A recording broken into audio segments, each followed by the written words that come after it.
Bună dimineața!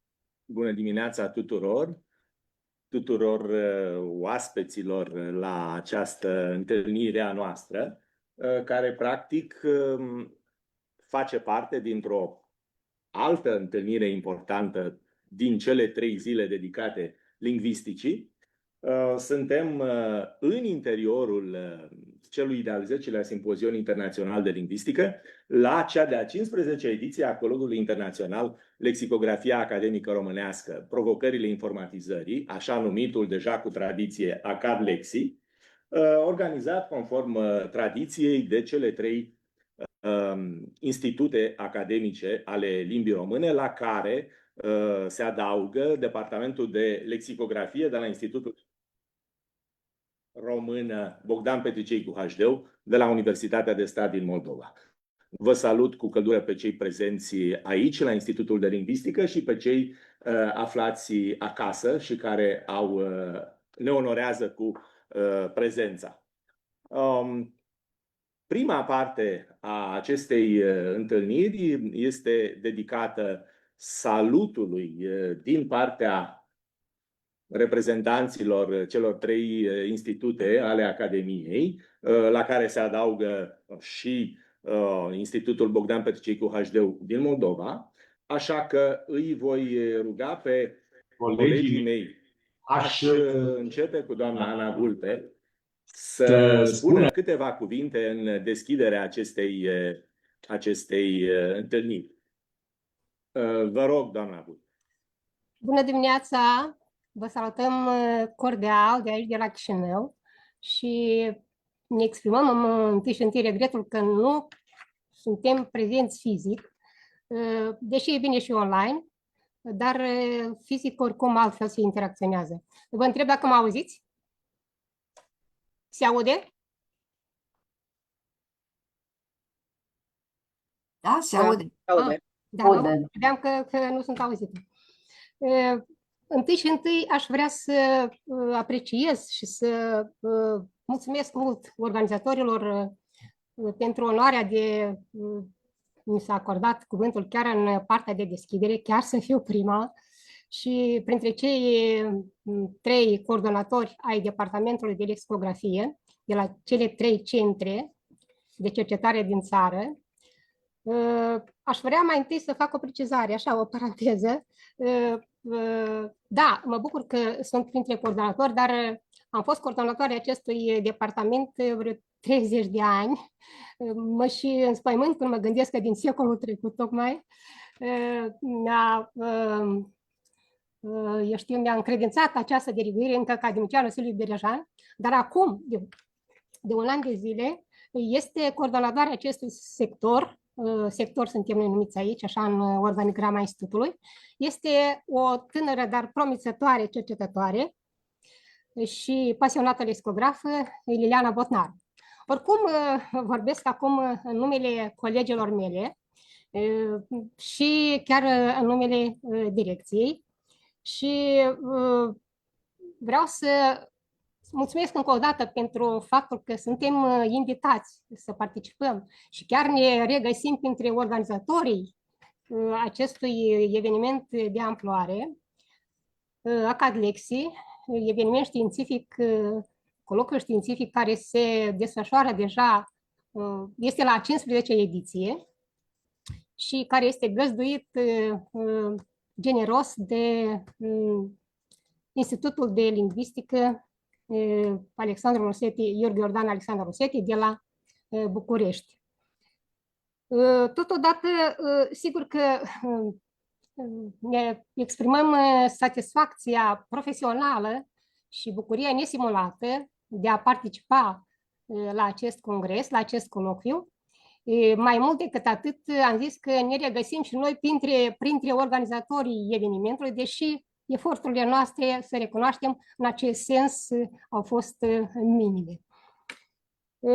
Mă mai gândesc că aș vrea să exprim aici o idee, nu știu dacă nu s-o afirm, dar am dori să ne regăsim și noi sau să ne vedem un al 4-lea centru de lexicografie deși forțele noastre sunt foarte mici, suntem doar 4, actualmente suntem 4 cercetătoare, deși cândva acest sector era cel mai numeros, erau vreo 12 membri, acum suntem doar 4, dar evident că pentru a ne considera un centru, un al 4-lea centru, trebuie să avem colaborări mult mai strânse și vreau să menționez că în ultimii 2 ani aceste colaborări s-au intensificat datorită unui proiect unui proiect bilateral România-Republica Moldova,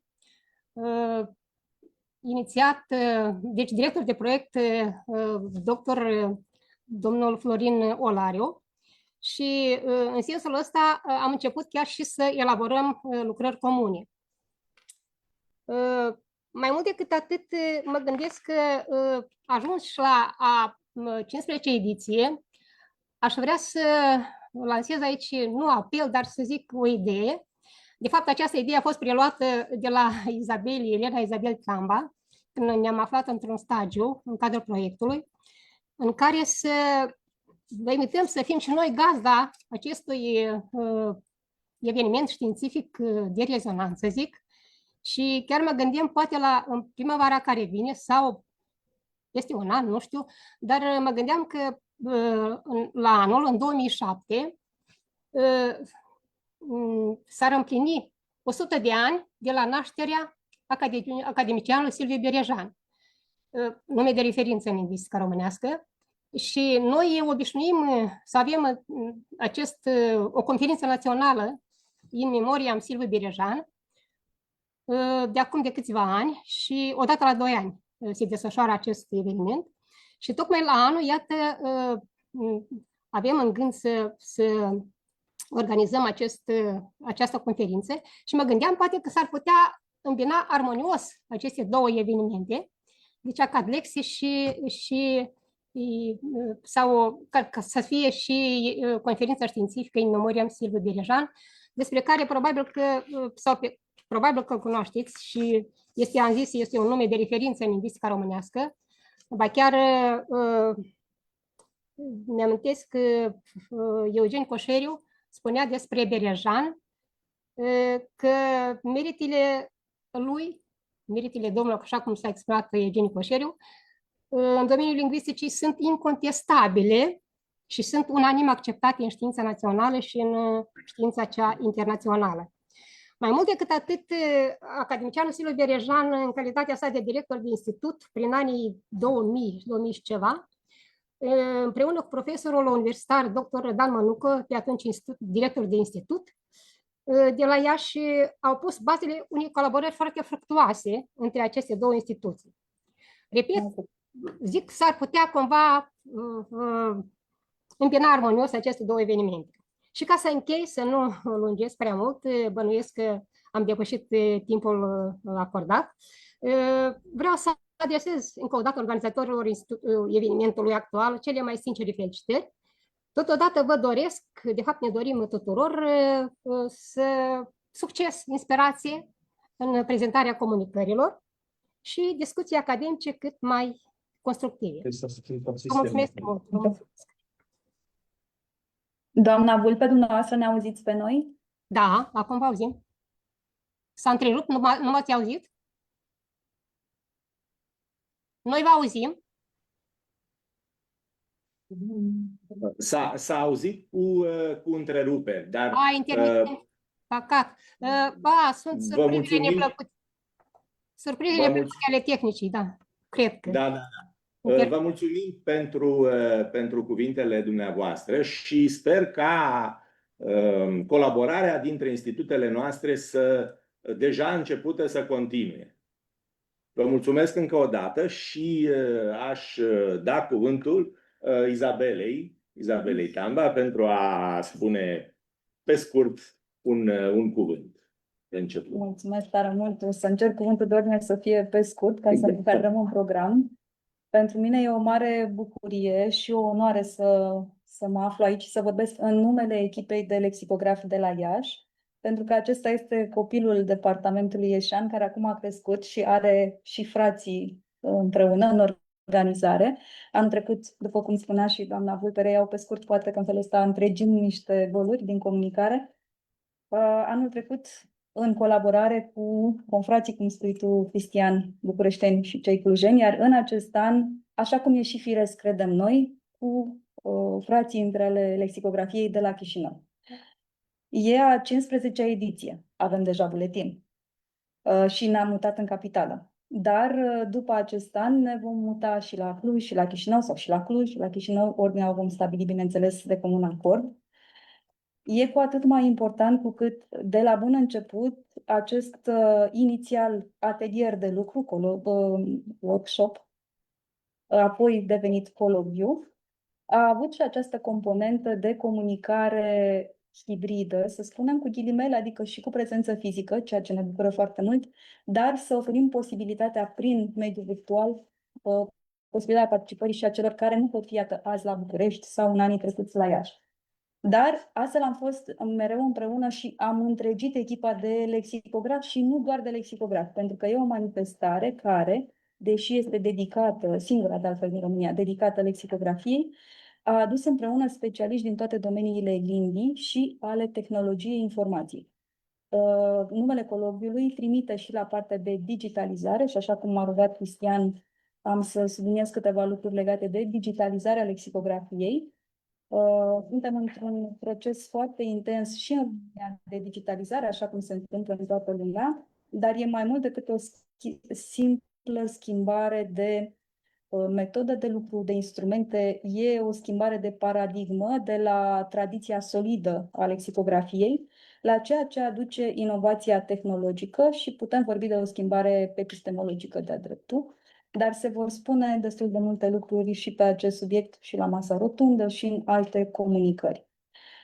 Digitalizarea lexicografiei la noi a plecat firesc de la ideea de a avea resursele și instrumentele lexicografice într-un format care să ne ajute, pe de o parte, pe noi, cei care lucrăm la dezvoltarea de dicționare, pe de altă parte, pe toți vorbitorii sau cercetătorii limbii române.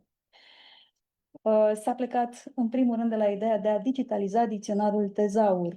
Pentru noi, mă refer lexicografii din Academia Română, dar, dincolo de acest lucru, realizarea unui corpus de dicționare, realizarea variantelor digitale pentru dicționarele importante academice. Mă gândesc aici la DOM, care este dicționarul ortografic, ortoepic și morfologic, cel mai utilizat dicționar în variantă digitală pentru limba română la ora actuală.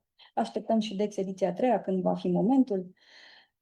Apoi, s-au digitalizat, folosind termenul generic, diferite alte dicționare și astăzi e o bucurie să constat că în programul, iată, de această dată pe 3 zile al coloviului, deci copilul a crescut rapid, avem și o secțiune dedicată digitalizării dicționarelor în alfabet de tranziție sau, dacă e cazul, și alfabet chirilic. Și unul dintre aceste proiecte pe care doamna Ana Vulpe l-a mintea, dar s-a întrerupt acolo la un moment dat comunicarea, e despre digitalizarea dicționarului Stamati, se va vorbi mai mult mâine, dar arată acest lucru, alături de digitalizarea lui Negliț sau lui Clemens, arată o necesitate în lexicografia românească, aceea de a avea în format digital ca instrument de lucru diferit, trecem de la obiectul static dicționar la un adevărat ecosistem lexical digital, pentru că putem face mult mai multe lucruri, dar nu o să intru în amănunte acum, că avem aici moderatorul. E un moment special, de exemplu, o să vă spun mai multe mâine, se împlinesc acum 175 de ani de la tipărirea dicționarului lui Stamati. Așa s-au potrivit, așa s-au așezat lucrurile. Și vreau să salut în mod special în publicul din mediul online prezența doamnei Estelle Vario, care acum 30 de ani făcea o teză despre dicționarul lui Stamati și influența limbii franceze. Deci, iată, lexicografia în timp, nu doar făcută în România, ci și pe alte meleaguri. În România sau în Republica Moldova, ca să vorbesc corect, România de oriunde ar fi ea. Sunt multe lucruri de spus. aduc doar salutul și gândurile bune ale colegilor de la Iași care n-au reușit să vină aici direct, dar sunt cu noi în mediul virtual. A mai venit și colega noastră Mariana aici direct. Și doresc ca și această ediție să fie reușită ca și celelalte. Și mulțumim pentru toate provocările. Mulțumesc și eu, Izabel. În contextul informatizării e important, academice, să zicem, în mediul academic, e important să amintim și faptul că ea nu se realizează numai în mediul academic. Maria Aldea, spre exemplu, a scos acea extraordinară ediție a lexiconului de la Buda și dacă este alături de noi, o salut cu căldură. Îi dau cuvântul lui Bogdan, reprezentantul Institutului Clujean. În numele colegilor, În varianta și mai scurtă. în numele colegilor de la Cluj, vă mulțumim pentru găzduire. Le mulțumim colegilor ieșeni care au inițiat această serie de întâlniri și mă bucură foarte tare, în primul rând, să văd că mai există lexicografi. Și dacă vine vorba despre provocări, cred că este foarte nimerită în contextul lexicografiei, pentru că lexicografia a fost întotdeauna o disciplină pe val. 1424, primul dicționar al lumii, la Fabrica del Mondo lui Francesco Alunno. S-a întâmplat la nu multă vreme după cartea tipărită și textul difuzat în masă. Și în jurul conceptului de dicționar putem discuta despre centralizarea și standardizarea limbilor europene. Cred că în ziua de astăzi, în contextul informatic, ne pune în fața unei situații asemănătoare, din care noi putem vedea, noi putem învăța și pentru că am depășit timpul, cred, și avem puțin timp pentru discuție, vă mulțumesc încă o dată și Mulțumesc și eu, Bogdan. Dați-mi voie să profit de faptul că domnul profesor Gheorghe Chivu este aici, să-l rog să spună și dumnealui două cuvinte, înainte de a intra în discuția propriu-zisă dedicată lexicografiei românești prezente și viitoare. Ce sarcină grea mi l-ai. Mă bucur că sunt aici. Am vrut să fiu aici și mă bucur. Aș face două punctări. Acest coloviu adună lexicografii și e bine că o face. Pentru că în 3 centre, speranța să fie și al 4-lea, nu se pot face discuții în grup cum trebuie decât dacă ne adunăm. Online-ul are și el dificultățile lui. Deci e bine că e o tradiție. Întâmplarea de anul ăsta nu este o dezvoltare a întâlnirilor voastre, ci este o integrare a acestei dezbateri lexicografice într-o manifestare de institut. Și eu cred că este locul normal al unei asemenea manifestări științifice. Mă bucur și eu de informatizare. De informatizarea de care s-a tot vorbit acum. Spunând că asta nu face decât să arate că lexicografia are nevoie de resurse. Și lexicografia are nevoie de resurse bune. Și cred că această informatizare adaugă dimensiunea filologică absolut necesară și în afara lexicografilor obișnuiți. Pentru că până acum lexicografii erau cei care cercetau textele, să selecteze, să trieze, să vadă ce se face, ce se poate face pentru un dicționar. Acum intervine cel care prelucrează informatic un text, dar el trebuie să aibă pregătire filologică obligatorie, pentru că altfel, în loc să ofere un instrument util, el poate să deformeze și să trimită în altă parte cercetările sau să pună pe lexicograf să o ia de la cap. Îmi aduc aminte de niște discuții vechi de aici, pardon, timpul e scurt, nu mi-aduc aminte de nimic. Dar mă bucur că sunt aici și spun că aceste întâlniri arată că voi simțiți nevoia colaborării, a discuțiilor și a adoptării unor hotărâri care să arată că lucrați concordant. Că nu fiecare centru nu face de capul lui ce vrea, prin șeful de departament bănuiesc, nu? Ci că există soluții care se degajă în comun, există soluții care se aplică în comun, fără misive, fără ordine, fără dispoziții date de la centru. Pentru că au fost de multe ori în capul meu două gânduri. Nu trebuie să existe un redactor responsabil. Nu trebuie să existe o comisie care să citească toate materialele pentru uniformizare. Gândurile astea le-am și acum. Pentru că mi-aduc aminte de foștii profesori care se întâlneau și discutau. Era profesorul Mihailă, era profesorul Brâncuș, era Drimba, era Lucia Vald, erau mulți care se adunau și după aceea stăteau și piguleau textul. Spuneam aici da, aici nu. Și atunci se greșea, pentru că munca pe care o face lexicograful are bucurii mari, unele periculoase. Bucuria de a descoperi lucruri pe care vrei neapărat să le comunici, chiar dacă ele ies din regulă. Și despre asta voi mai vorbi astăzi. Da? Felicitări pentru perseverență, pentru consecvență și pentru unitate, zic așa. Succes! Mulțumesc foarte mult pentru aceste cuvinte și sunt sigur că ele vor fi reluate în discuția noastră legată de soarta dicționarului în prezent și în viitor. Aș vrea să încep trecând la masa rotundă propriu-zisă, deși aici este o masă dreptunghiulară, să încep prin a spune că avem astăzi bucuria de a vă arăta pe viu 3 sau chiar 4 volume, unul deocamdată aflat încă în temnițele Academiei sau editurii Academiei Române.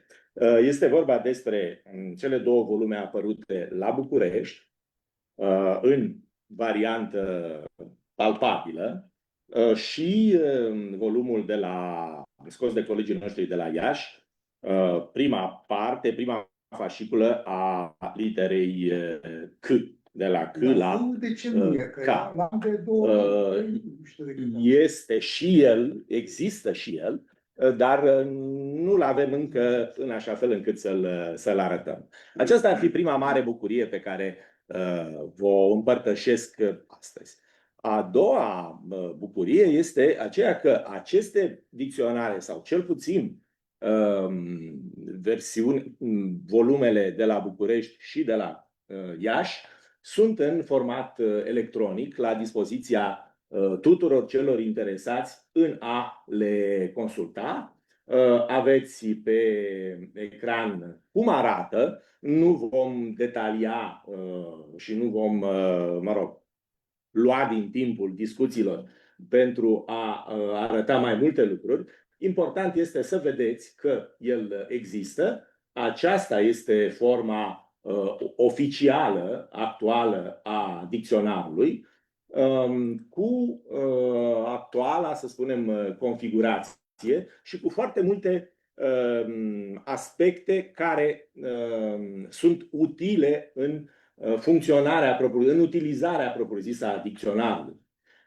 Vom vedea, atunci când vom urmări comunicarea colegului Alexandru Anghelina, vom vedea toate secretele din spatele primei pagini ale dicționarului nostru electronic și vom vedea cât de utilă este această versiune electronică. Este prima realizare de acest tip a Academiei Române, legată de dicționarul Tezaur, și cred că este important să îi arătăm, să o punem în evidență. Și ea arată tuturor, practic, celor care deschid această pagină, arată colaborarea dintre institutele noastre.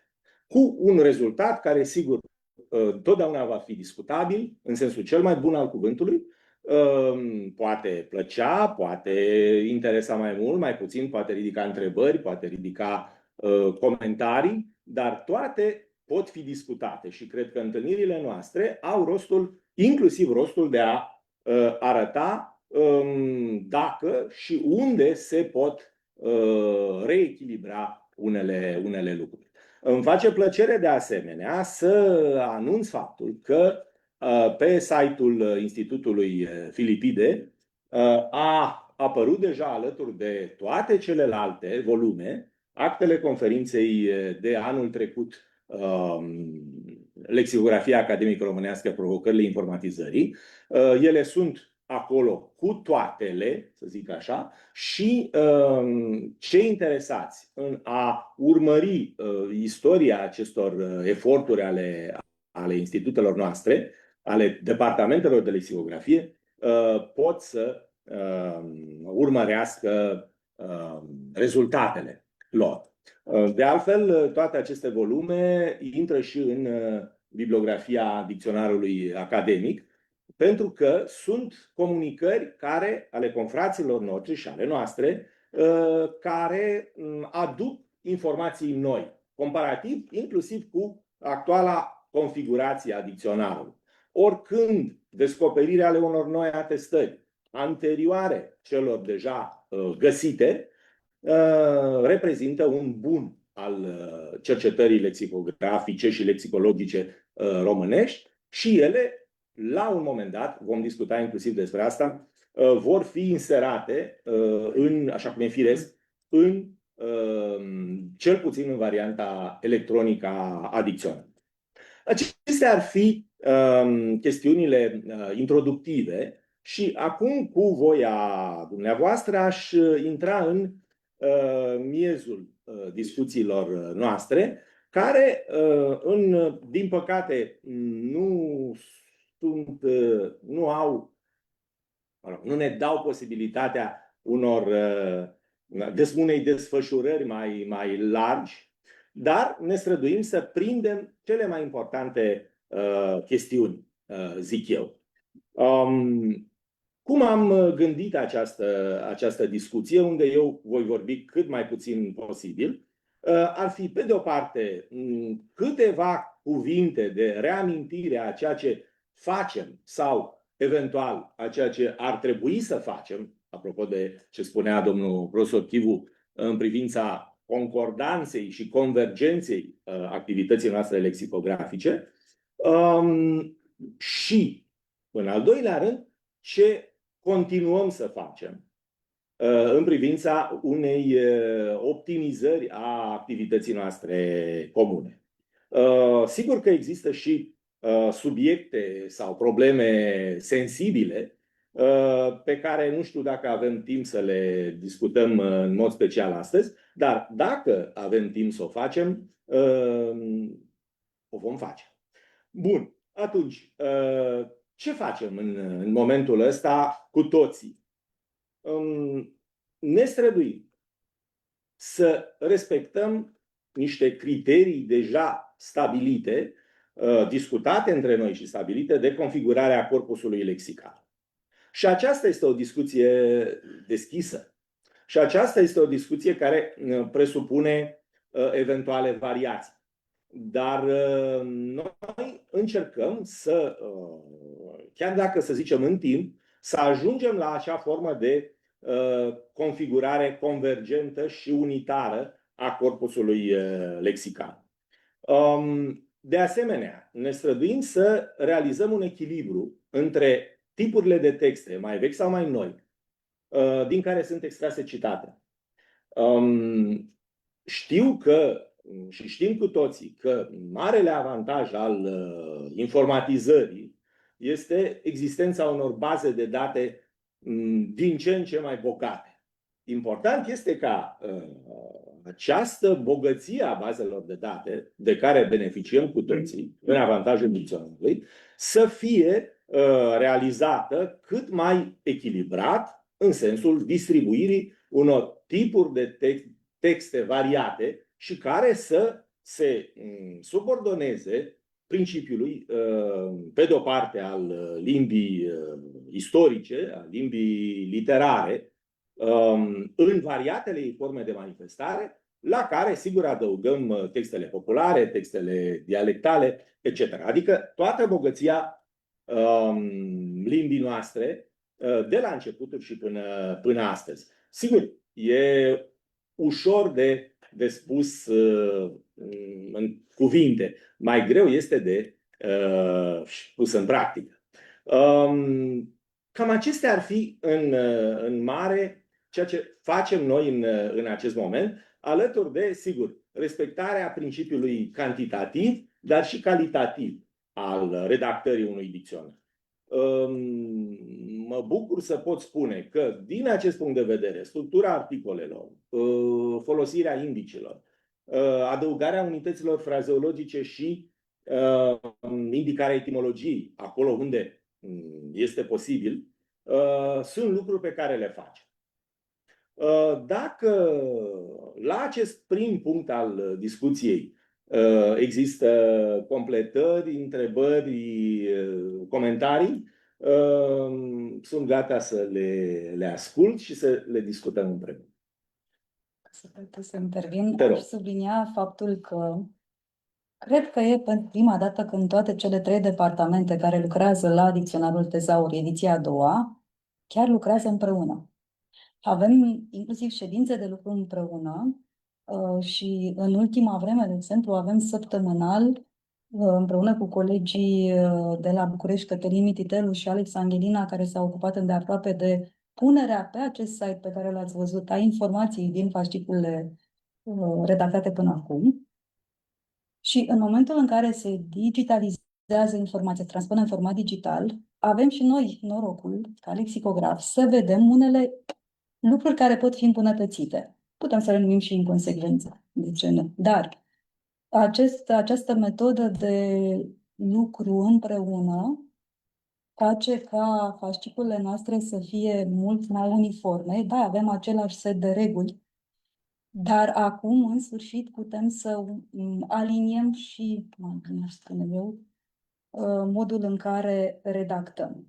Ne ajutăm la a înțelege diverse aspecte. Când noi avem o problemă, apelăm la colegii de la București sau de la Cluj. Și da, apropo de ce spuneați, domnule profesor, și noi simțim nevoia acelei comisii de specialiști care să ne ajute pe partea aceasta de privire de ansamblu finală asupra materialelor pe care le pregătim. De asemenea, s-a tot vorbit și în anii anteriori de necesitatea unei comisii de specialiști din diferite domenii.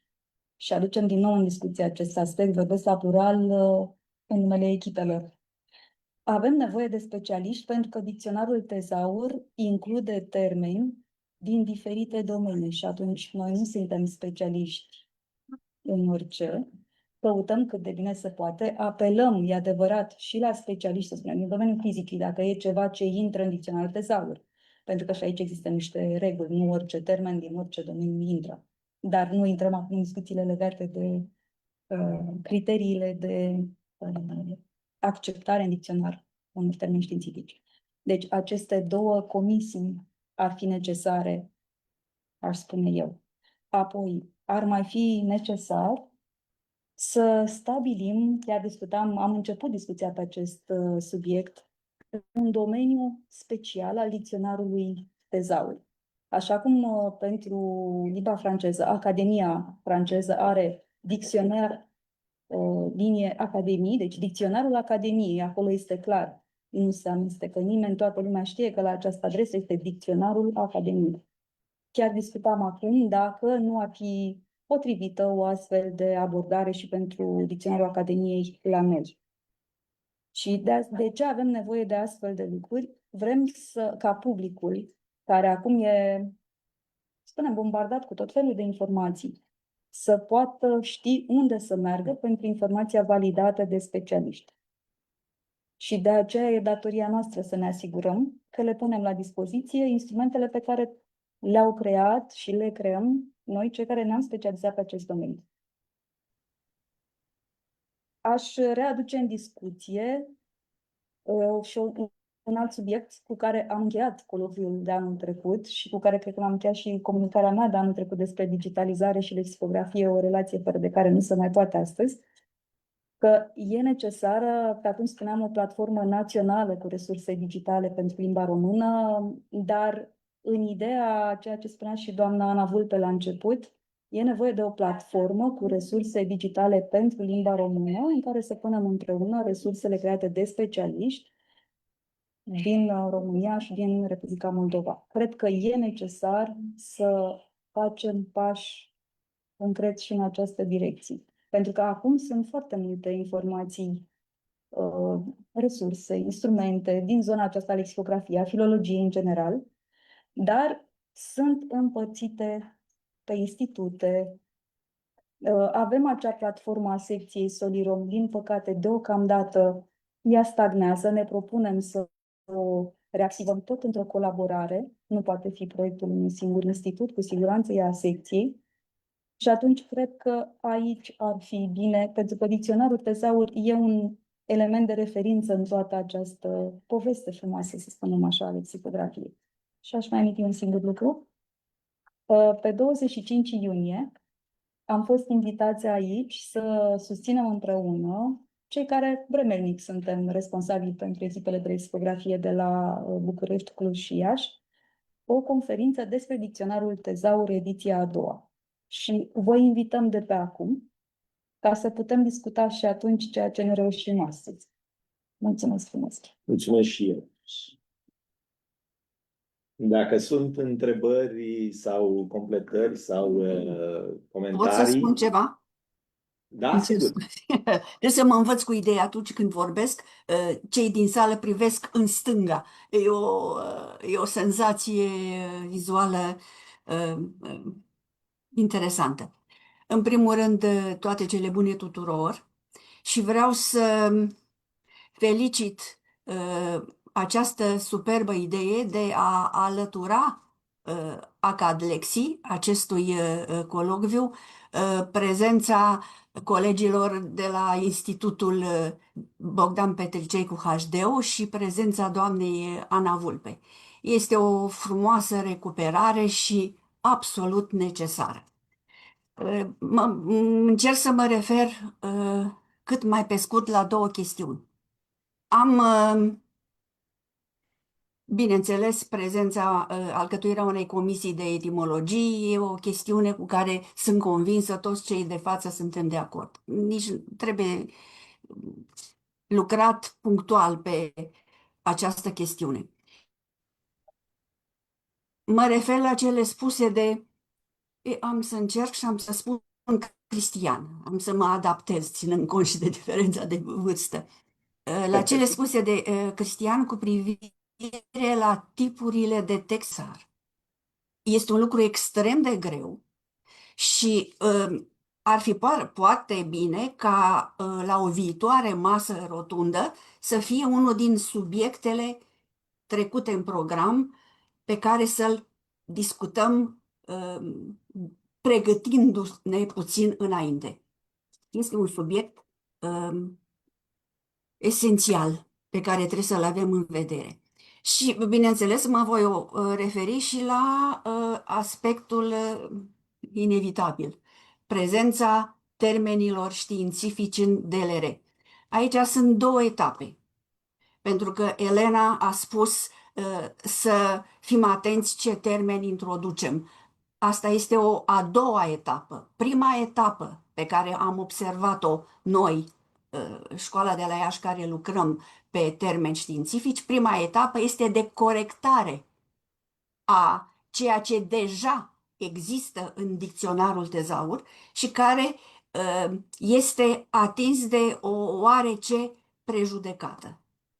În sensul că sunt noțiuni explicate deformat conform unei tradiții, să spunem, în dicționarul limbii române. Și noi, aceia care lucrăm, și cred că și dumneavoastră care ați urmărit și ați citit lucrările noastre, ați văzut diferențe de care trebuie să ținem cont.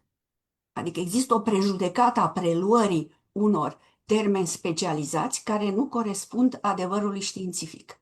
Și trebuie să tratăm cu toată seriozitatea introducerea unei terminologii științifice în parametrii ei adevărați științifici. Și ce urmează să introducem ulterior, asta este o chestiune la care specialistul pe terminologie științifică o propune și comisia și restul lexicografilor dispune. Poate ar fi și acest aspect subiectul unei mese rotunde viitoare, tot așa ușor pregătită înainte. Mulțumesc foarte mult și felicitări!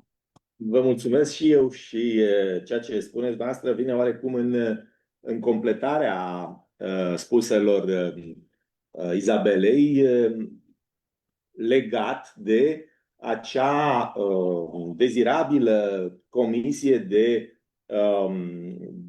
specialiști în terminologii varii care să ne ajute pe noi, cei care suntem lingviști, în primul rând, să fim cât mai atenți și cât mai adecvați sensurilor științifice corecte, reale, din interiorul diverselor științe existente în spațiul cultural.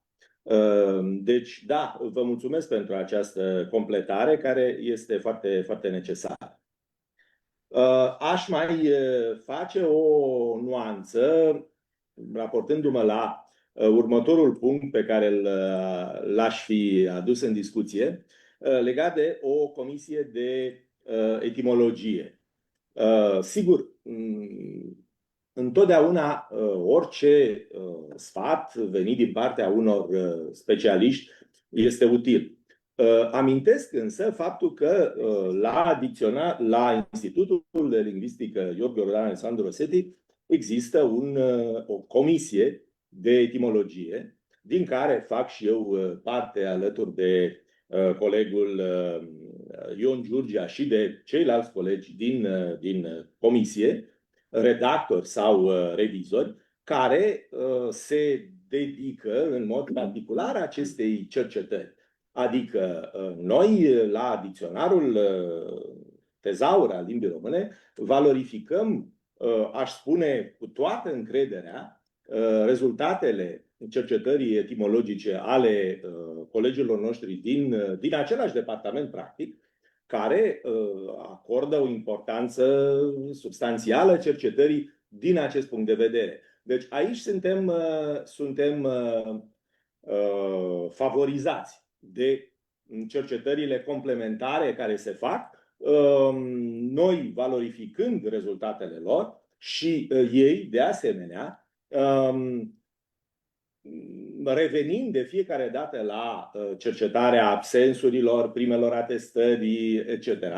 și concordându-și propriile cercetări cu rezultatele cercetărilor noastre.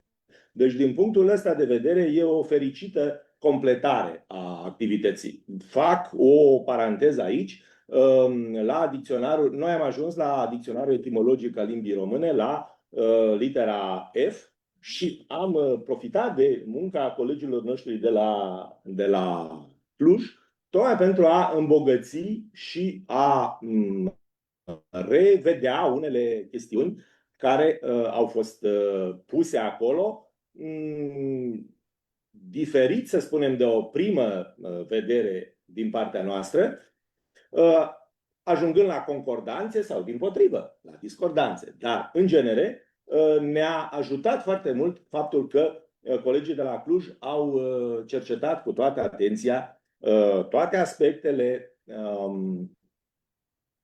lexicologice, semantice, etimologice, care țin de litera F.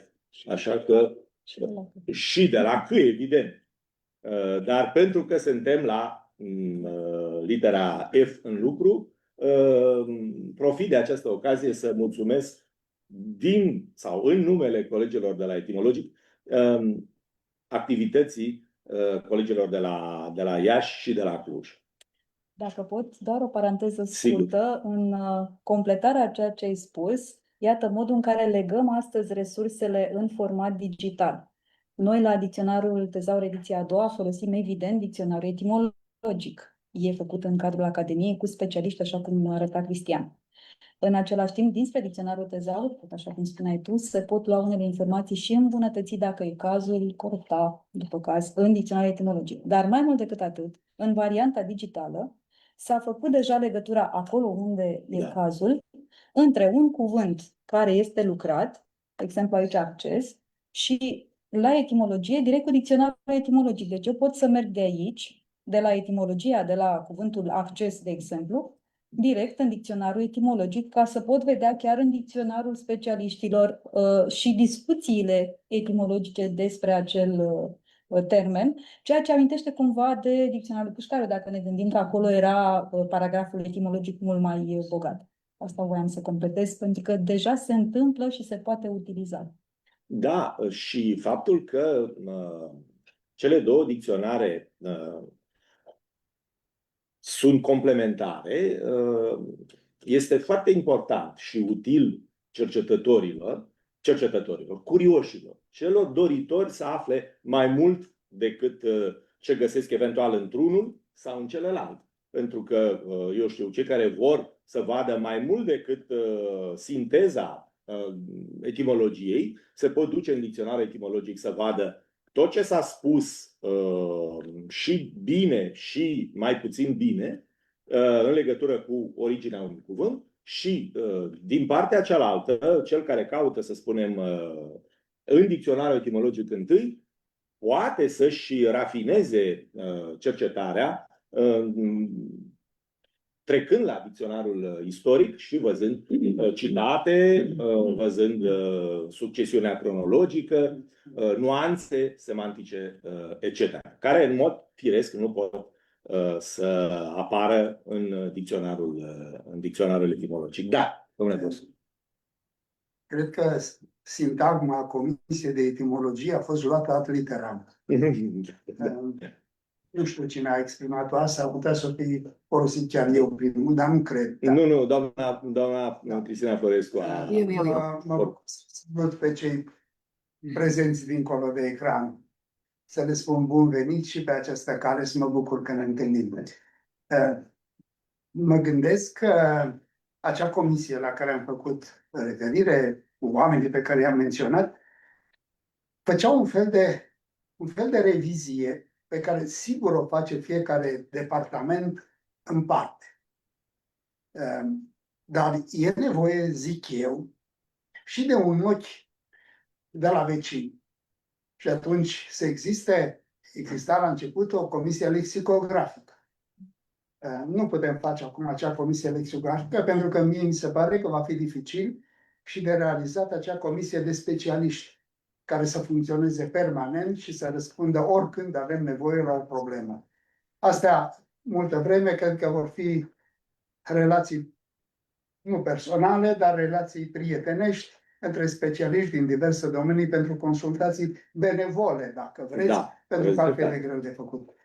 Mă gândesc însă, fără ca asta să însemne impunerea unui punct de vedere dintr-un centru în celălalt, că e nevoie să vadă și cineva din afara Bucureștiului cum se redactează, cum se selectează, măcar din când în când să se întâmple așa ceva, pentru a evita, la un moment dat, cum să spun, existența unor niveluri, unor atitudini, unor selecții diferite. Principiile sunt una, dar regulile sunt bine stabilite, aplicarea lor uneori nu este aceeași. Pentru că așa se întâmplă, avem legi, avem normative, avem directive, avem nu știu de care. Da? Dacă totul ar merge cum trebuie, n-ar mai fi tribunale. Nu? Și atunci e nevoie din când în când, tocmai pentru unitate și pentru a evita diferențele. Nu la etimologie în sine. Etimologia e un centru. Dar și pentru etimologie, pentru că, cred eu, acum vorbesc din afară, Etimologia în dicționarul general al limbii române este altceva decât etimologia în dicționarul etimologic. Sigur. Normal. Și atunci poate să fie, oricum relația este și trebuie să fie reciprocă. Dicționarul acesta tezaur poate să dea sugestii celor pentru că aici este o etimologie stabilită într-un dicționar care este istoric, da? Care are în vedere evoluție, sunt multe lucruri care sunt la un moment dat util de făcut. Dar, deci, nu o comisie de etimologii trebuie. Una, nu știu cum să-i spun, dacă vreți de... Dicționarului, Comisiunea Dicționarului. Era comisiunea lexicografică, da? Așa este. Ziceți-i cum vreți, ca să nu fie nici de revizie, pentru că nu mai găsim acum oameni care să stea să citească o lună de zile un dosar și să se adune apoi o altă jumătate de zi, să stea de vorbă despre puncte, să coreleze cum se făcea atunci. Specialiști cred că ar mai exista, chiar dacă au altă structură, altă deschidere, dar atunci erau aleși pe domenii. Și fiecare venea cu punctul lui de vedere. Erau inclusiv chestiuni de redactare. Și mă întorc la ce spunea doamna Florescu, spunea foarte bine, specialiștii pe diverse domenii sunt buni pentru a descoperi inerțiile de redactare care nu mai corespund realității. Există un dicționar explicativ făcut de mult sub coordonarea lui Octavian Popescu, care aduce nuanțe din biologie specialiști, care aduce nuanțări de redactare pentru lucruri, pentru articole de index. Din punct de vedere științific, definiția aceea de index este sau nu este corectă. Poate să fie corectă în substanță, dar nu corectă în formă. Poate să fie corectă în formă, dar în substanță, prin anumite cuvinte, se întâmplă ceva. Deci, aceste lucruri trebuie căutate. Doamna Florescu are experiența dicționarilor terminologice și știe la ce se referă. Mă gândesc acum la apusul soarelui. Vă aduceți aminte, doamna Florescu, nu? Că el a pestit, nu? A întârziat.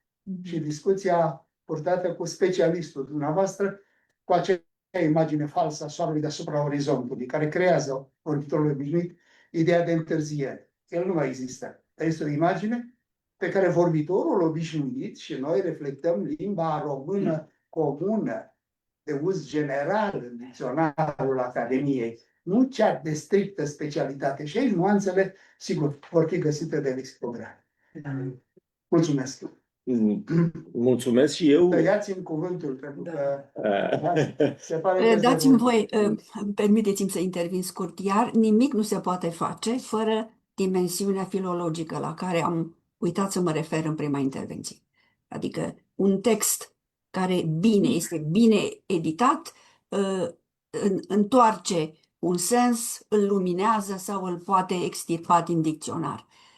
Trebuie să nu uităm și noi știm foarte bine și nu uităm această dimensiune filologică. Sigur, și aș adăuga că atunci când se face selecția surselor, chiar a celor electronice, da, și a celor pe hârtie, trebuie alese textele bine făcute. Pentru că ideea transliterației fără cercetare filologică a unui text este mai mult decât periculoasă. Da, noi ne străduim să introducem în bibliografie ediții bine făcute, așa cum spuneți, ediții critice bine făcute, în principal ale textelor vechi, tocmai pentru a ne raporta la ele în deplină cunoștință de cauză. Revenim la subiectul ăsta, că va mai fi. Da. Cel puțin eu o să revin mai. Da, sigur. Deci asta era un alt punct de discuție, respectiv actualizarea periodică, cel puțin în varianta electronică, a primelor atestări prin raportare la bazele de date configurabile în permanență. Acum, acesta este un alt punct sensibil al chestiunii. Unde ne oprim cu bazele de date? Ele se îmbogățesc în permanență. Dacă ne raportăm așa, punctual, la colecția Arcanum, ea este într-o continuă dezvoltare.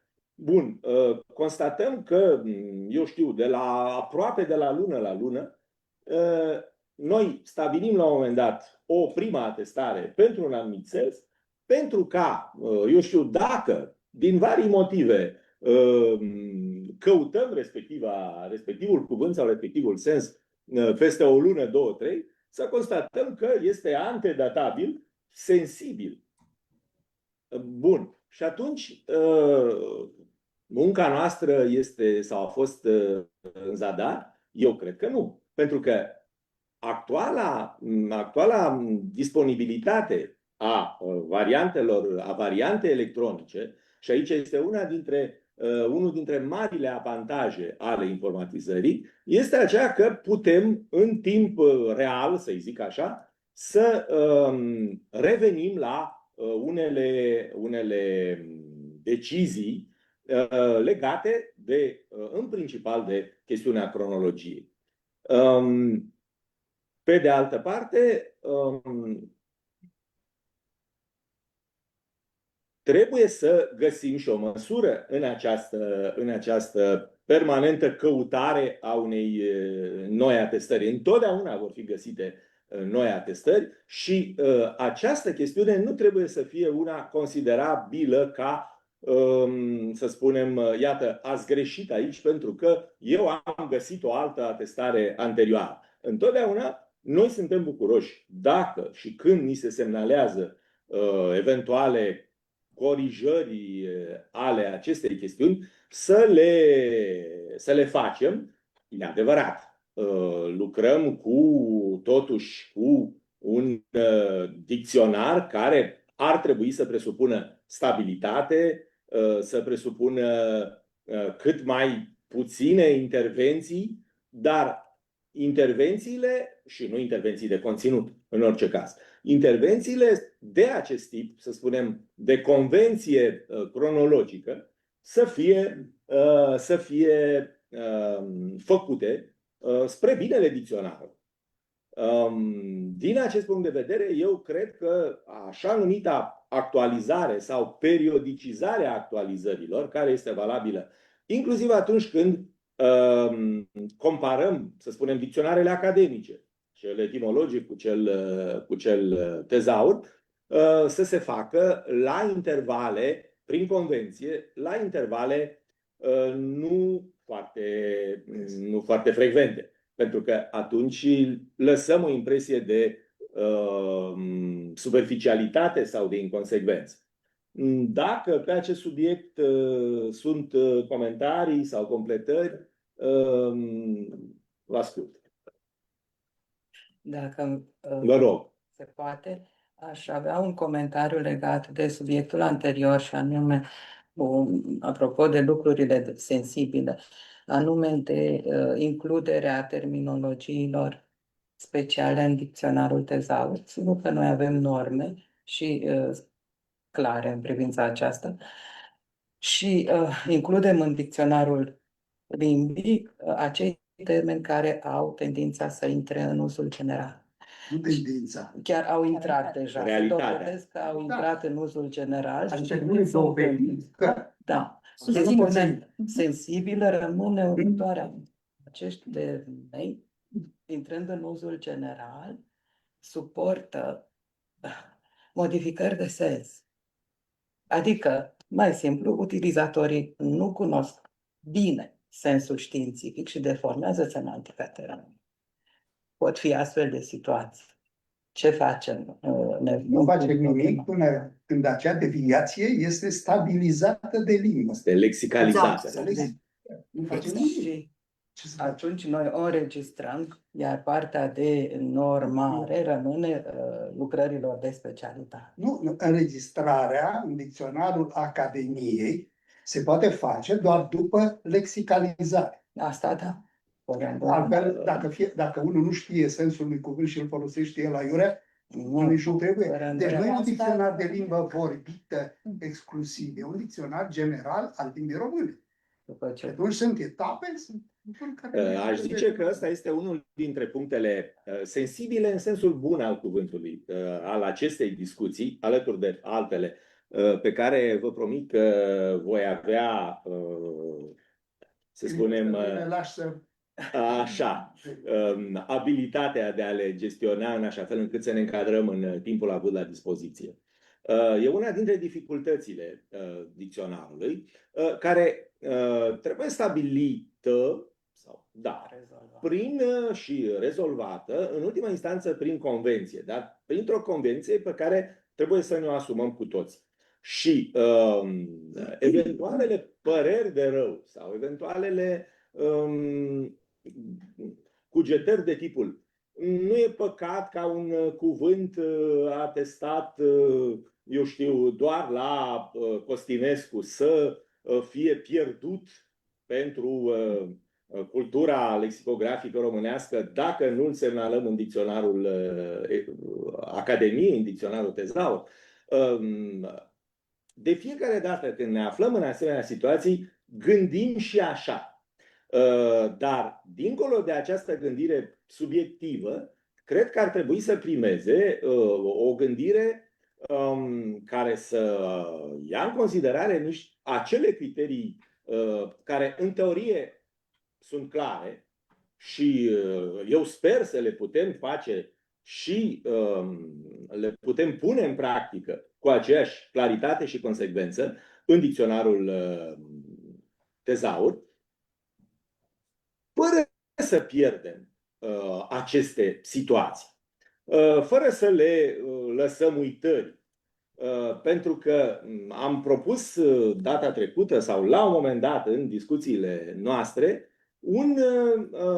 un apendice, un glosar, cum vreți să-l numim. Așa cum, sigur, glumind, au făcut Laurian și Maxim, sigur, cu totul alte criterii. Zi Maxim. Așa am zis. Maxim, nu l-ai accentuat Maxim. Maxim. Ți-a scăpat. Maxim. Da. În completarea dicționarului academic, cred că nu este lipsit de interes ca toate aceste cuvinte să fie introduse într-o asemenea completare, într-un asemenea complement al dicționarului, diferențiindu-le în mod cu totul și cu totul obiectiv, pe baza unor criterii care să spună în dicționar, să spunem cuvintele din cuvintele științifice, termeni, care nu corespund criteriilor clare, să spunem, de ieșire din propria știință și integrare în limba comună, în limba standard, cu varii modificări semantice sau nu, e puțin important, sau cuvintele, atestările exclusiv lexicografice, pe care încă noi, criticabil, încă le-am menționat ca atare în dicționarul Tezaur, să fie trecute pe categorii sau nu în acest complement al dicționarului, în așa fel încât să facem diferența între ceea ce este într-adevăr o realitate a limbii, o realitate culturală, o realitate care aparține limbii literare în variile ei forme de manifestare. Nu discut acum de limba populară sau de dialectele ei, dar pe care să nu le pierdem. Și spun acum, chiar dacă n-am ajuns încă la o concordanță cu colegii de la Iași și de la Cluj încă, dar eu sper să ajungem, noi deja facem lucrul ăsta. Alexandru Anghelina, care e lângă mine și face parte din comisia de revizie, când primim dinspre colegi asemenea cuvinte, îl lăsăm în continuare sau nu. Și atunci stăm de vorbă și verificăm. Iese din acel dicționar, să zicem, e un hapax lexicografic? Da. Dacă e un hapax lexicografic și care nu are niciun fel de rudă, să spunem așa, de familie etimologică, cu tot regretul îl punem deoparte. Și când spunem deoparte, nu îl scoatem din dicționar, ci îl așezăm acolo unde este locul și unde poate fi consultat de către cei interesați de respectiva chestiune de limbă, pus alături de altele, etc. Deci e o chestiune asupra căreia noi să ajungem la un consens și m-aș bucura dacă am discutat-o inclusiv astăzi. Domnule Am o profesor. propunere. Iertare, vă rog, spuneți. Foarte scurt. Cred că ar trebui să regândim rolul pe care îl poate juca corpusul de lexicografie film românesc, CLR. De ce? Pentru că în ultimii ani, cum ați putut observa, se adaugă dicționare istorice, de exemplu. Și atunci, paralel cu adăugarea de dicționare mai vechi. Da, de secolul De secol de secol Nu XIX. sunt istorice. Deci niște Să le spunem dicționare vechi. Dacă Și zicem istorice, nu știu ce înseamnă. Da. dicționare vechi.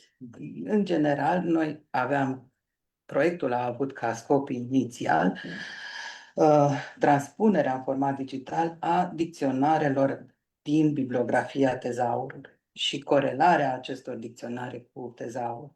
Atunci, proiectul a fost minunat, a continuat, e finanțat de Academia Română și exact ce s-a spus până acum, corelarea acestor resurse este foarte importantă.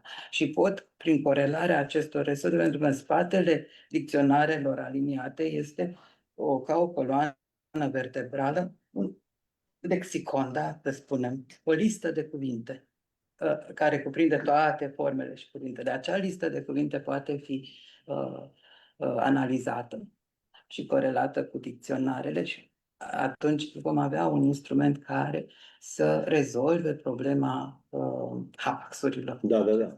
Sau orice. Da.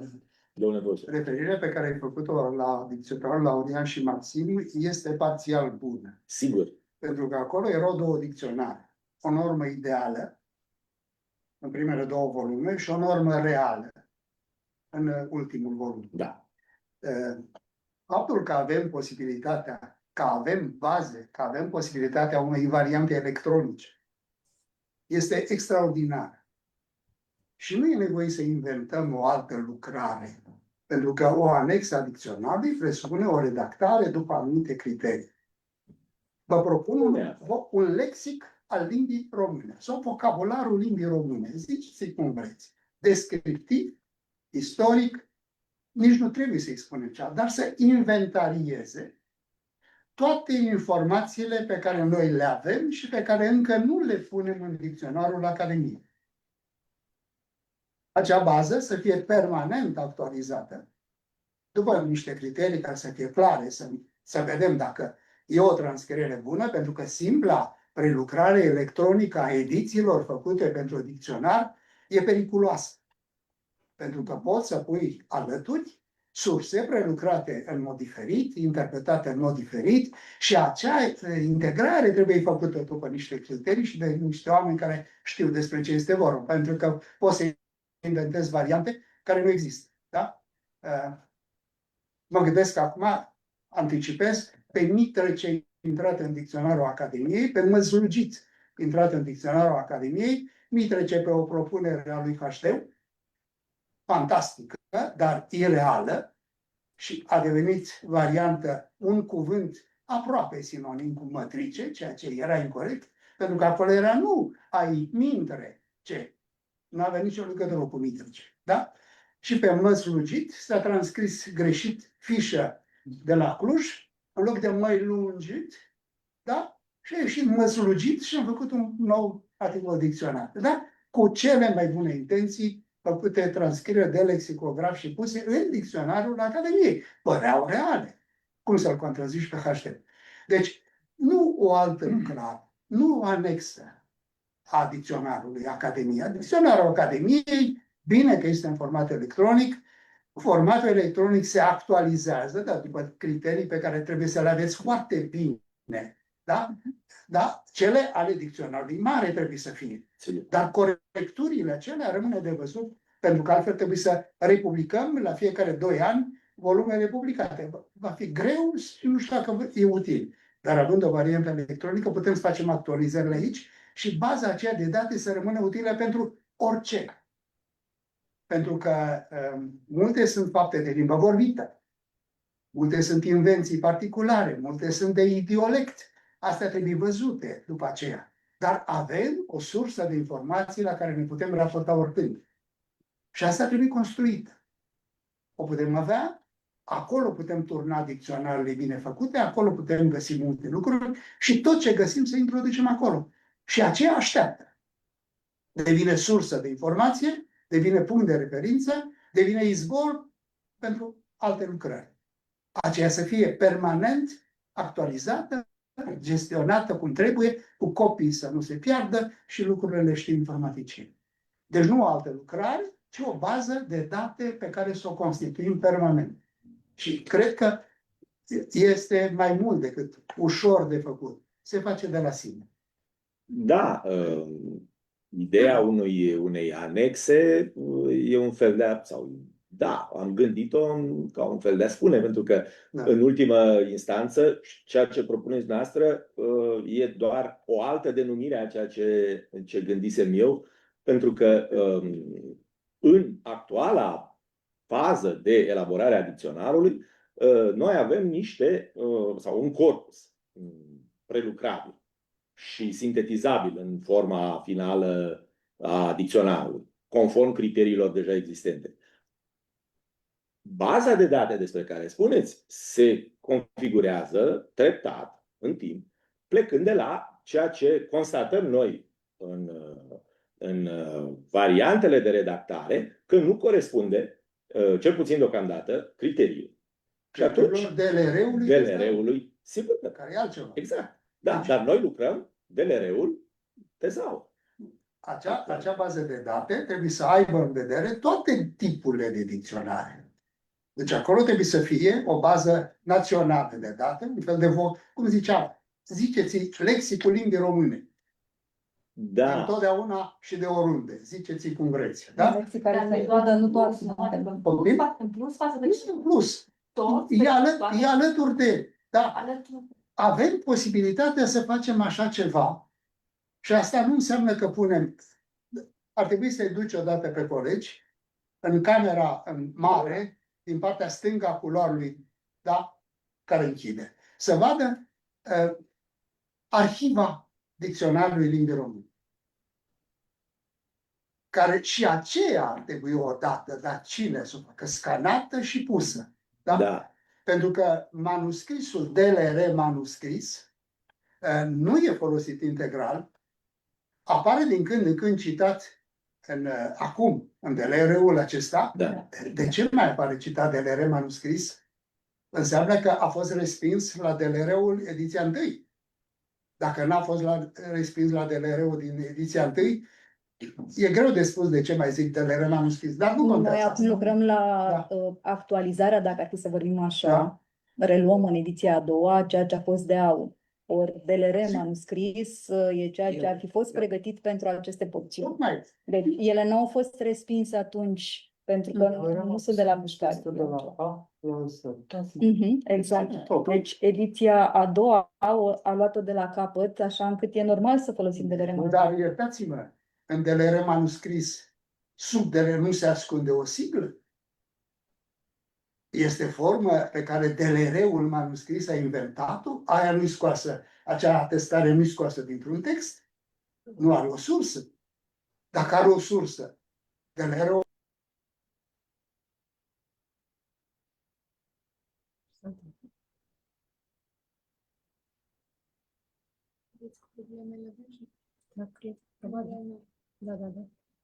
Nu se mai aude.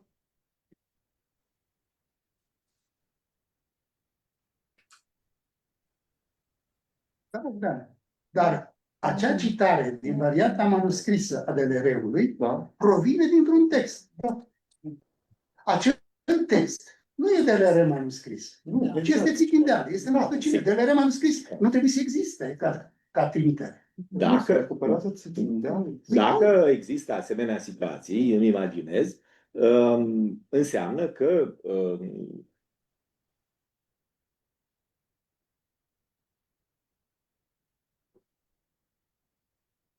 nu are un reflex într-un text explicit. Glumesc, da, ne depărtăm de. Da. Ne întoarcem. Deci eu zic că se poate construi o bază de date lexico, cum vreți să le ziceți, că dacă zic logic sau grafic, Da. sunt realități diferite, pe care o putem numi vocabularul limbii române.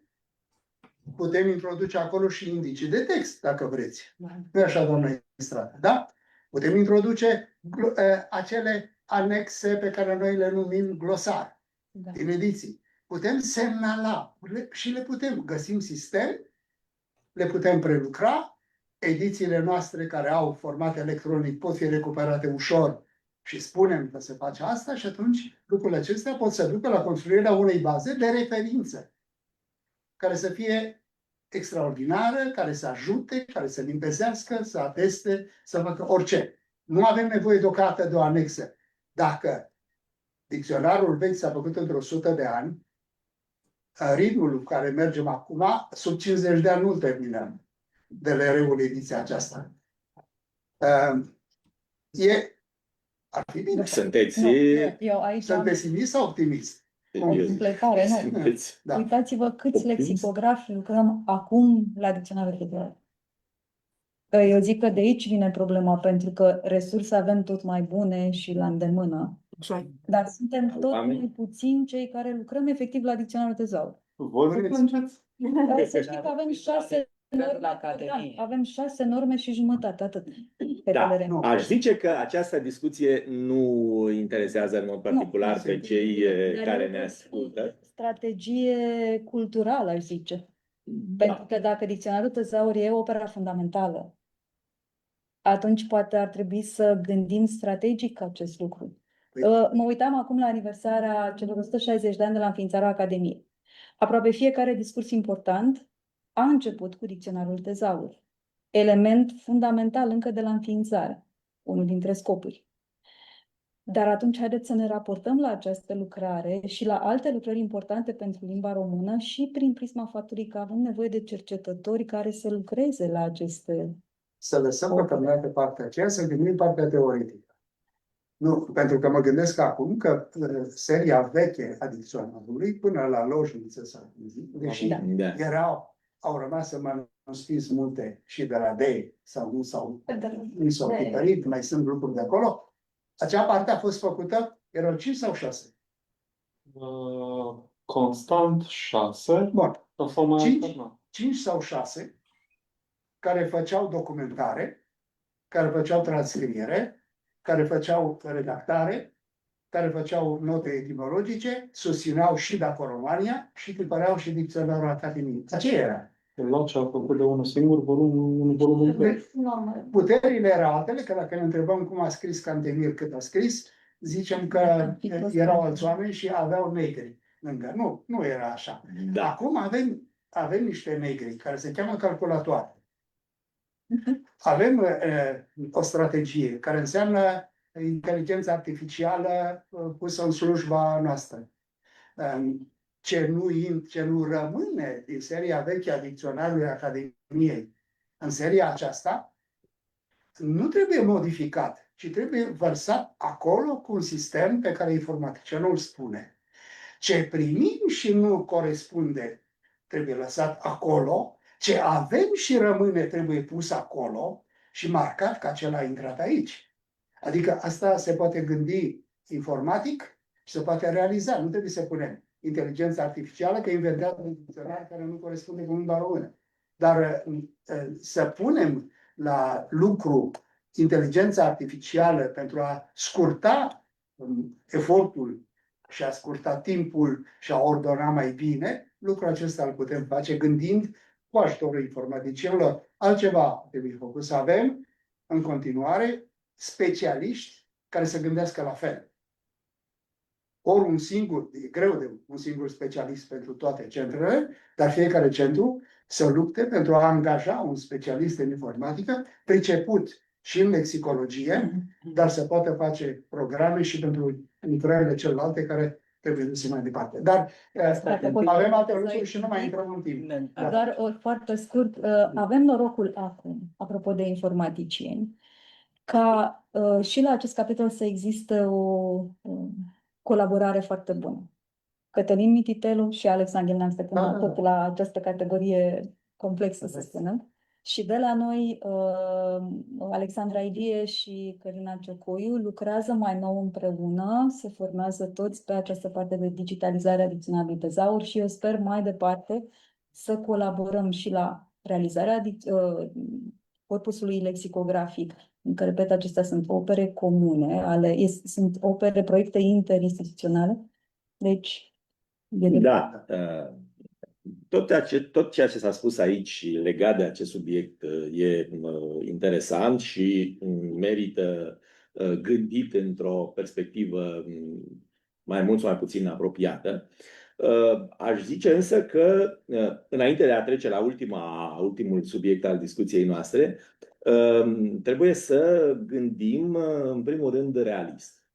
Și ceea ce ați spus dumneavoastră, da, e foarte important să facem. Dar mă tem că, realist vorbind, trebuie să avem un început parțial. Să începem cu ceva pe care putem să-l facem pentru ca ulterior, în pași succesivi, să putem amplifica această acțiune, în așa fel încât să ducem într-adevăr la propunerea noastră, care este foarte utilă. Bogdan.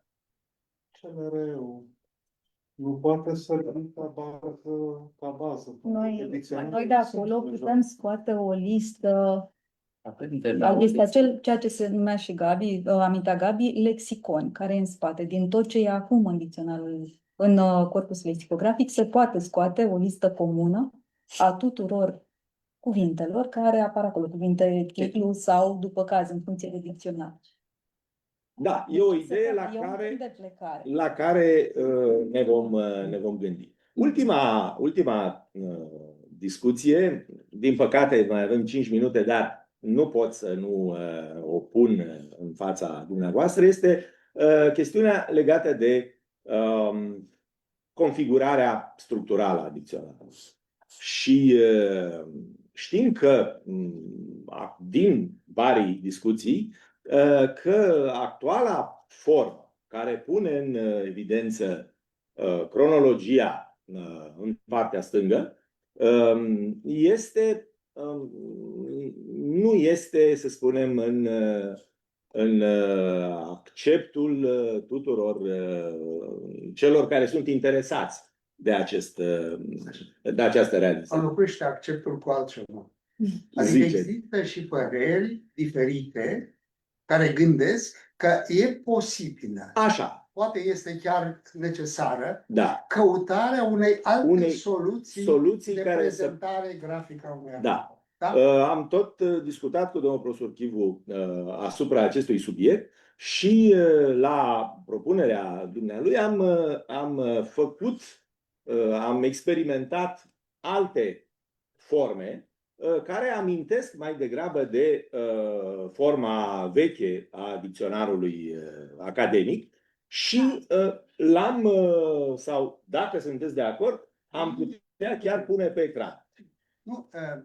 Nu amintesc de forma veche. Dar încearcă să pună în evidență sau să dea semnificația obișnuită corpurilor de literă. De la prima fasciculă pe care am văzut-o, când mi-ai oferit-o, am avut impresia că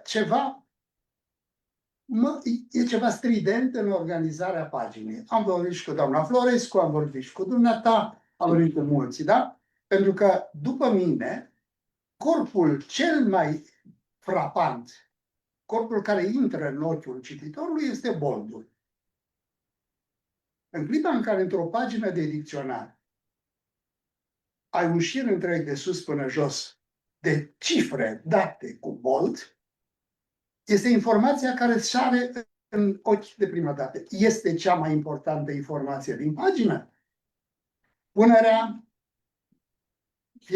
fiecare citat cu data la început, creează o succesiune care trece nu pe planul 2, ci pe nu știu câtelea plan semnificați, sensul ilustrat prin acele citate. Ți se poate întâmpla, având un articol mare, să nu știi la ce cuvânt te-ai raportat. Ce citești?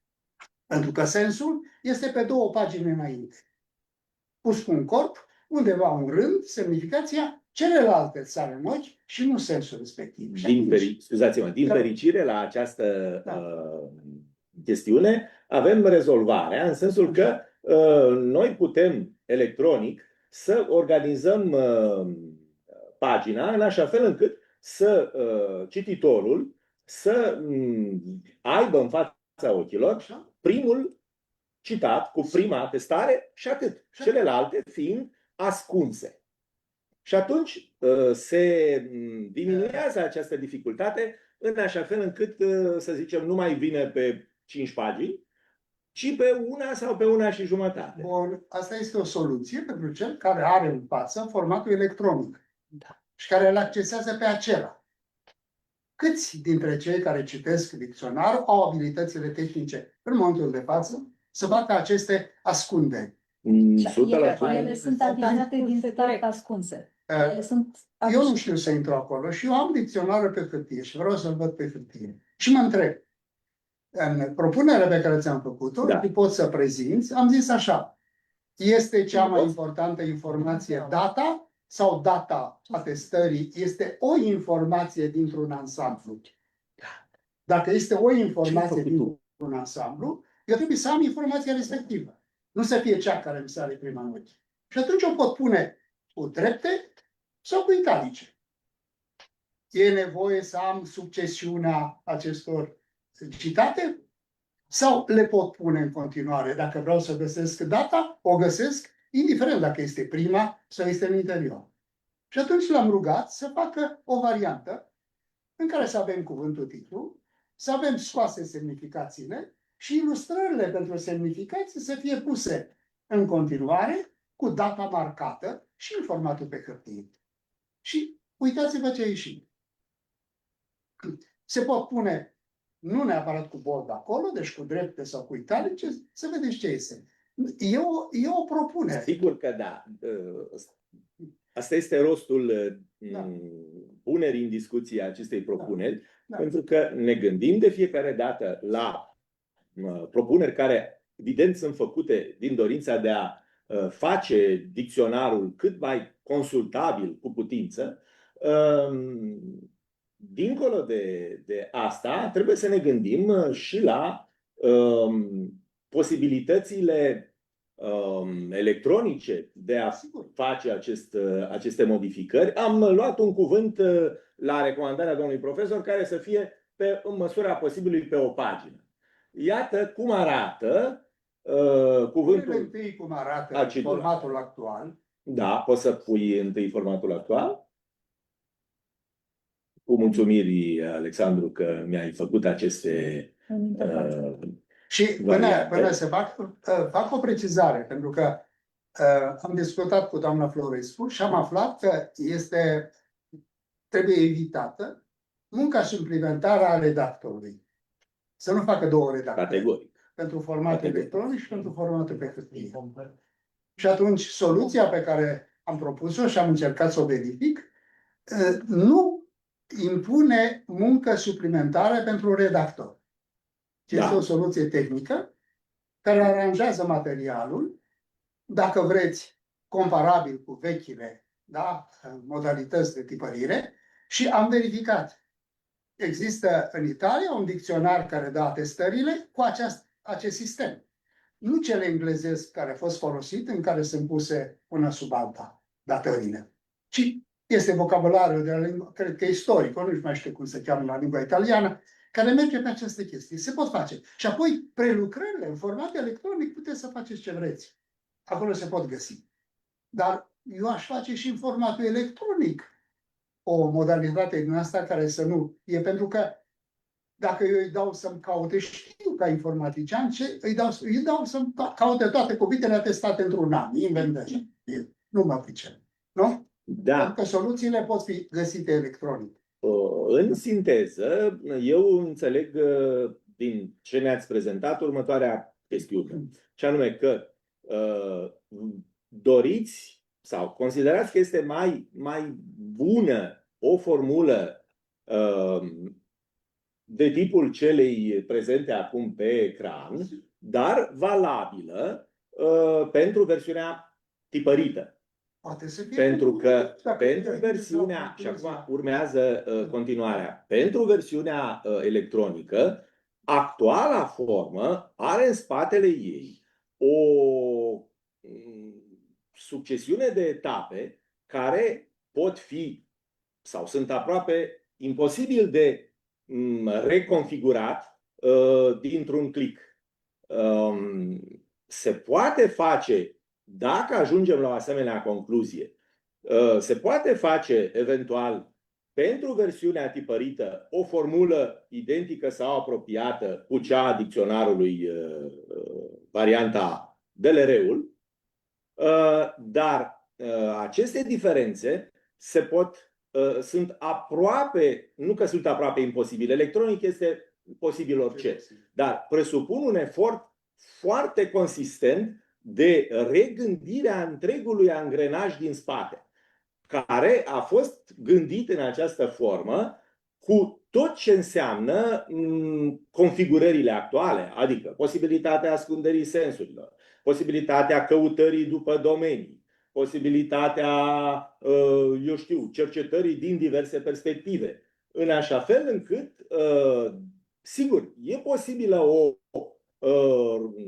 separare, să spun așa, de formă între versiunea tipărită și versiunea electronică, dacă vrem să o facem, dar e dificil și cu resurse mari și cu efort ce presupune timp, regândire structurală a versiunii electronice, după opinia mea, nejustificată.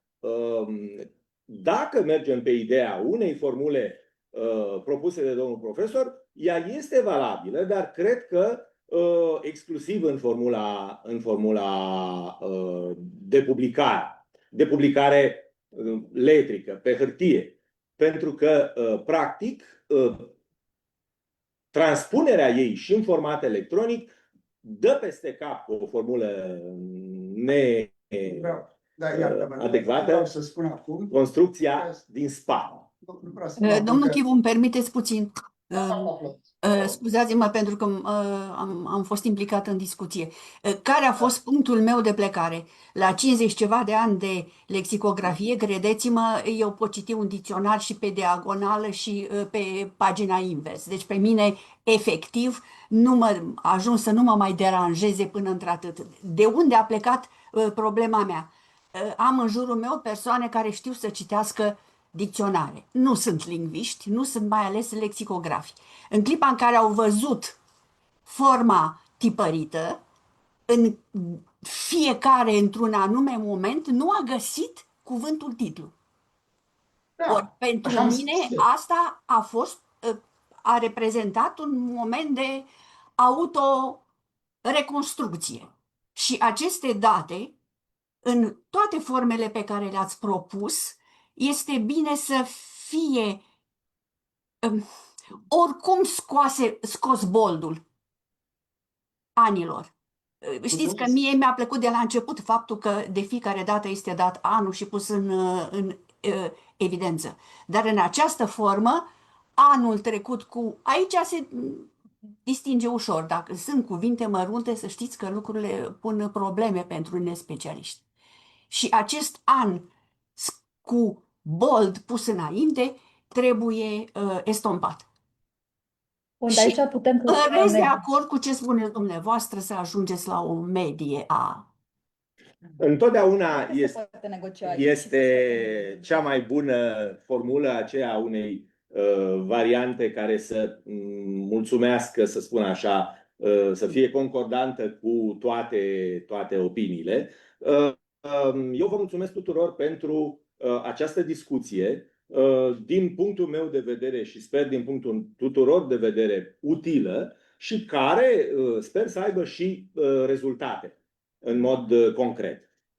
Promisiunea mea și promisiunea noastră este aceea că ne vom gândi la această și la aceste propuneri și acolo unde putem să ajungem la o formulă care să întrunească concordia, o vom face. Și chiar dacă sau cu rezultatul unei eventuale diferențe între formula electronică și formula pe hârtie. Aici contează foarte mult și opinia celor care stau în spatele versiunii electronice și vom vedea în ce măsură aceste propuneri sunt posibile. Teoretic este posibil orice. Dar acum trebuie să vedem și cu ce eforturi acest orice este posibil. Însă, promisiunea noastră este aceea că ne vom gândi la tot ceea ce s-a discutat astăzi și că vom încerca și vom găsi varianta care să pună în acord aceste propuneri. Eu vă mulțumesc tuturor, și celor de acasă și celor de aici, pentru această discuție, care sper că a fost utilă pe termen lung și vă propun să ne retragem Să continuăm discuțiile. și să continuăm eventual discuțiile la cafea. Iartă-mă, nu vreau să am ultimul cuvânt. Dar zic așa, această lucrare va mai dura. Nu sunteți de acord cu 50 de ani, o mutăm mai încolo. Hai! Nu este încă, suntem la începutul ei. Mai puțin.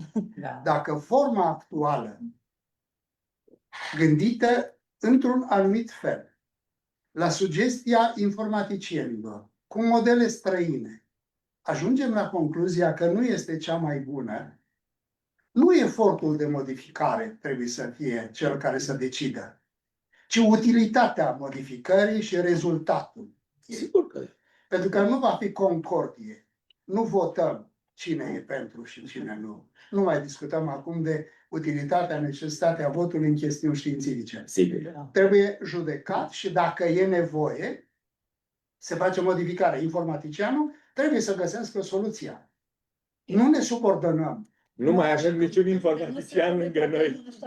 Să nu se înțeleagă greșit. Că nu ne subordonăm informaticienilor. Niciodată nu am făcut asta. A fost o Trebuie să ne colaborare. înțelegem cu ei să găsească formula bună. Vom discuta în continuare și vom face acest lucru. Mulțumesc. Cred că e problemă. E o problemă de semiotică a dicționarului, a formatului dicționar, formatelor.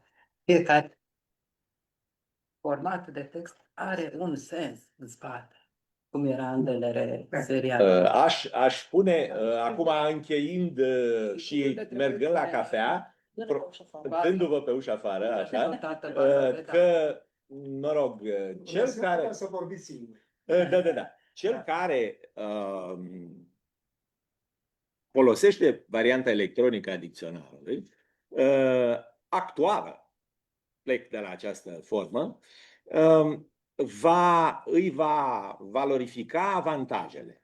Cel care va citi și va folosi versiunea letrică pe hârtie, nu va avea nimic împotriva unei formule altele decât, dimpotriva, aș zice. Va fi prin tradiție valorificator al unei forme mai apropiate de cea tradițională, care nu are probleme. Nu are probleme. Dar cred că nu se va uita nimeni odată la unul și apoi la celălalt și va spune care o fi mai bună. Nu, pur și simplu. Ne întoarcem tot aici sau noi nu mai avem aici discuții? De la două aici. De la ora două aici. Urmează o conferință în plen la care participăm Am toți. înțeles. Aș spune doar atât că e ideea, cei care vor să folosească în lectură planică dicționarul o pot face pe hârtie, cei care vor să folosească varianta digitală au diferite criterii prin care pot căuta nu doar pagină cu pagină și de aceea e necesară această regândire și structurare și în variantă digitală, dar vom discuta, după cum spuneam, e o masă rotundă, să o încheiem notă de mulțumire, pentru că toate discuțiile astea, de a vedea ce e de făcut. exact, discuțiile acestea ne ajută pe toți. Mulțumim tare mult! Mulțumim! Va urma și conferința în plen, la care nu se transmite live, dar ne revedem aici de la ora 14 cu prima secțiune.